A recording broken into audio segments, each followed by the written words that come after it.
So there was a lady in the stands, and her husband was always a fan of the guys who fought. And they were racing somewhere that night. She called him and was like, "You got to get a glow to this guy."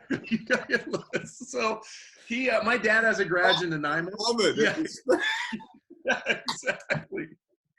So my dad has a garage in Nanaimo, and I start talking to these people. I'm sitting out for 6 weeks, and he's like, "Look, when your dad comes down, let me take him on a tour of the race shop."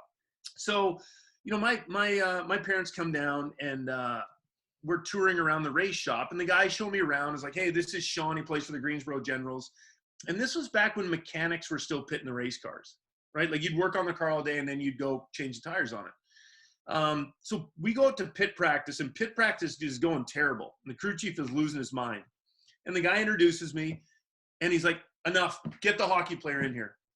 And guys, like, I wasn't dressed to run around race cars. And I'm like, no, I don't know what I'm doing. I'm just showing my dad around. And he was insistent. So he's like, "We want you to go." So I went, and was almost as fast as a guy who'd been doing it for 3 years.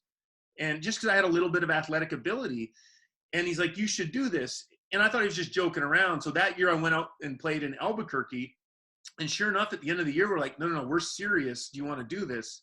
So I'm like, yeah, I'll give it a try. And so I started in the Xfinity series, and I did that it was actually the old Busch series. I did that for 6 weeks, and then went right to Cup. And I joke with people, I tried for 27 years to get to the National Hockey League. I got to NASCAR in 6 weeks.